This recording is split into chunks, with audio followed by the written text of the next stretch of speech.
Property owners near the Mountain Valley Pipeline in Grassy Meadows are speaking out after a foreign pelleted substance was dumped on their property.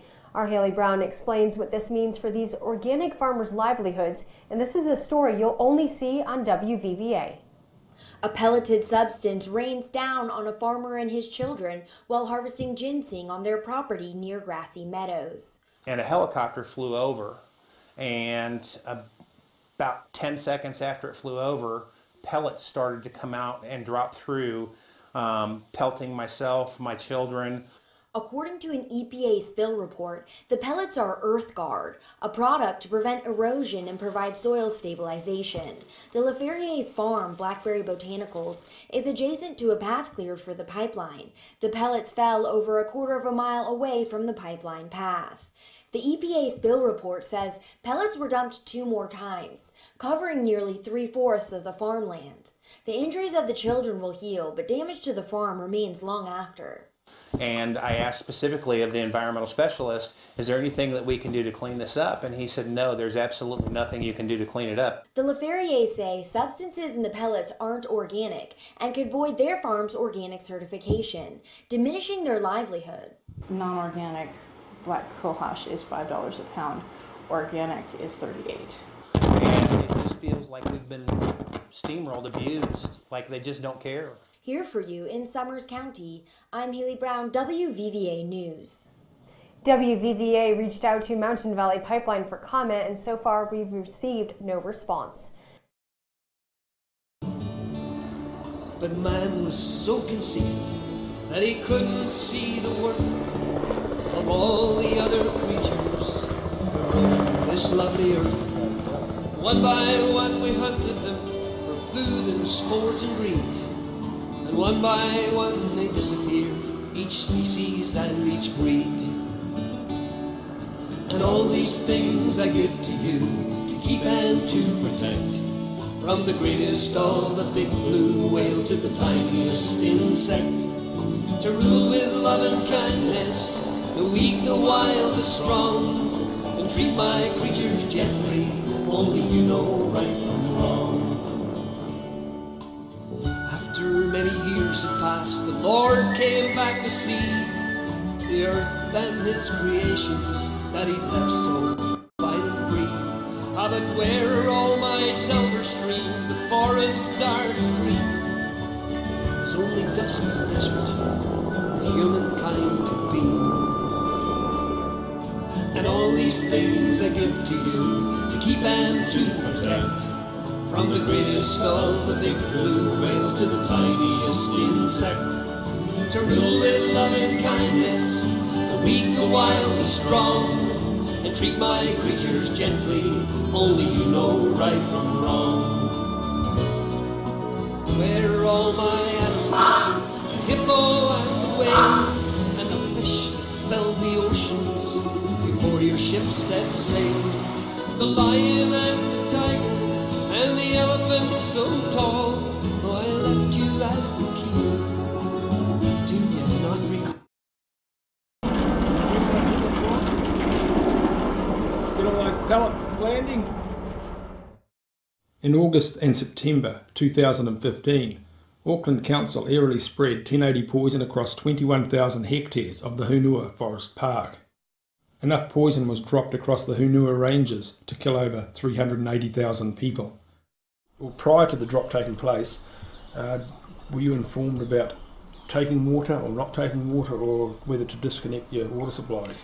I was told that the drop wouldn't be anywhere near our waterways, rivers, streams and water coming into the property or anything. So I was told that they would drop well clear of the waterways.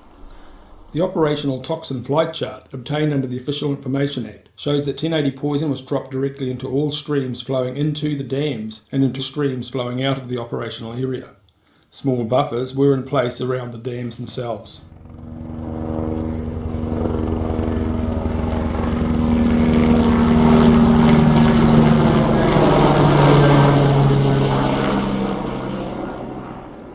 The poison is dropped to kill rats, possums, pigs and deer.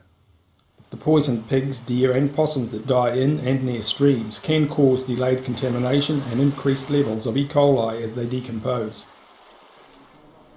Regional councils issue the resource consents that permit the discharge of poisoned bait directly into waterways. Waikato Regional Council is currently in the process of issuing a consent to DOC, TB Free and Waikato Regional Council that will allow them to continue to airily spread 1080 poison across forests and streams for another 35 years. The users of 1080 poison often claim that after testing, their water samples come back clear most of the time. However, in most cases, the testing process isn't following Landcare Research's best practice guidelines, which state, samples taken within 8 hours of bait application are expected to provide the greatest likelihood of detecting any residual 1080. Most samples taken for testing by agencies are collected 24 hours or more after the aerial drop, and after the poison has already been uptaken by aquatic life and plants, or passed through the water column and diluted into larger water bodies like the Hunua dams. The flight charts of recent drops on the Coromandel Peninsula, Mount Pirongia near Hamilton, and around the Tauranga, Taupo and Waimarino rivers near Taupo all show the poison was dropped directly into waterways within the drop boundaries at the same rate as the land areas around them.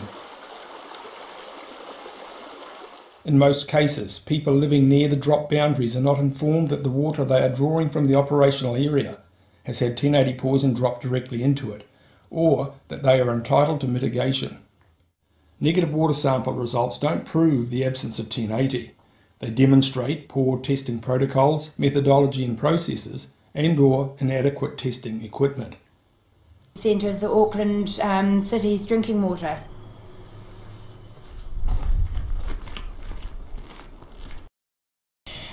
We're aware that it can be an endocrine disruptor at parts per trillion, and the water care tested at parts per billion. So, and where's the research to say that it doesn't affect us, it doesn't hurt us, it doesn't have any impact on our health? I'd like to know where that research is. We're worried. People claim that 1080 has been studied to death. Well, it's absolutely not true. It hasn't been studied to death. It's been very well studied in certain areas of its toxicology. But it's been very poorly studied in other areas, and some of these other areas are really important, and one of those is hormone disruption. We know that hormone disruptors can be effective in parts per trillion, way even below parts per billion, and 1 part per trillion would be the same as if you're making a gin and tonic. It'd be 1 drop of gin, and you'd have to then have 660 milk tankers full of tonic to dilute it to 1 part per trillion. And parts per trillion are enough to disrupt hormone systems. It would take 10,000 lakes the size of Taupo to dilute the annual drop of 1080 into New Zealand's forests to 4 parts per trillion. So where are the cancer causing or carcinogenicity studies? There aren't any. Where are the reproductive studies, particularly focusing on female eggs? There aren't any. Where are the developmental studies, early exposures to brain, immune system? There aren't any. Where are the long-term chronic exposure studies looking at mitochondrial DNA content and mutation rates? There aren't any. There's a lot of doubts about the substance. It's dangerous.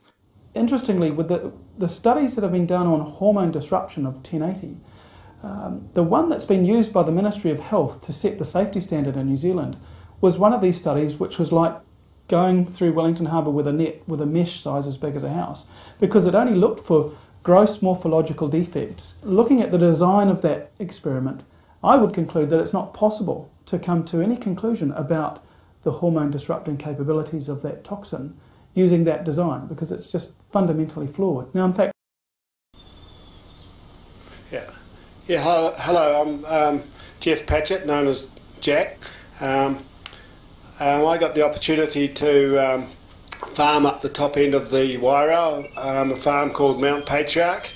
I originally went to Patriarch in 1975 and helped the owner there and with all the big jobs, and then I got the right to buy it in '98, which I did.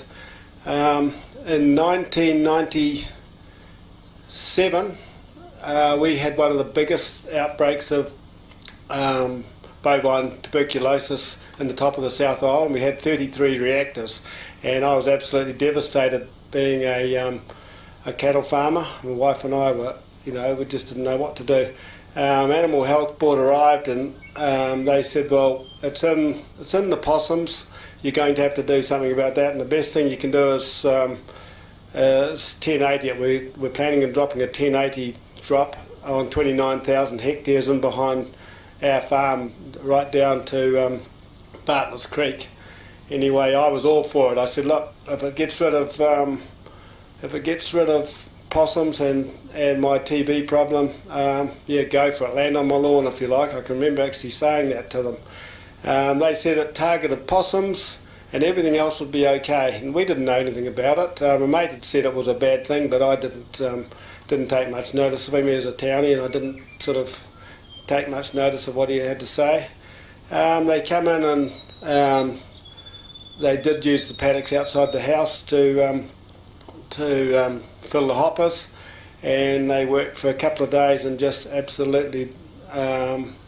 They say that they don't like to hear you say blanket drop 1080. Well, this was blanket dropping 1080. It was a bait to every square metre, and one of their biggest baits. We thought, oh well, that's good. That's over and done with. Didn't think much of it.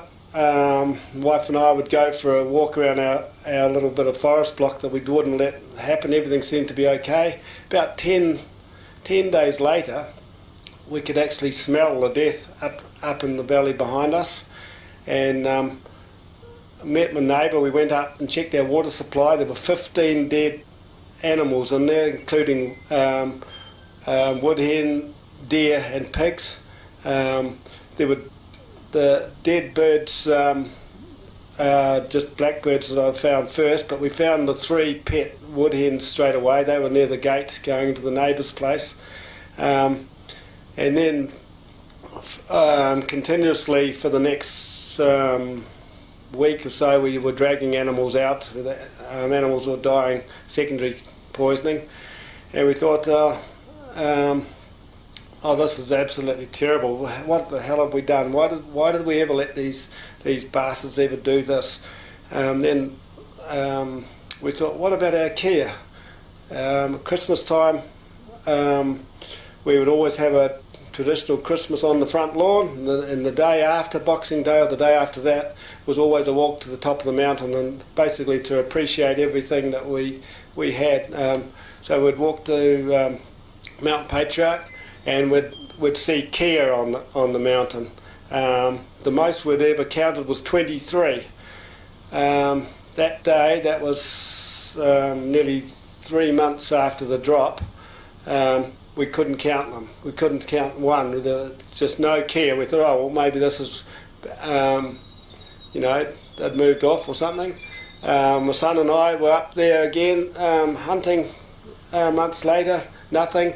And then we'd heard that 1080 is particularly tough on care. So I went to DOC and told them. They admitted that there was a fair chance that they may have poisoned the colony, but I said, look, you've admitted to me, why can't you admit to the public? Tell people what's actually happened. You love to skite about your successes. Tell them about your failures as well. That's fair.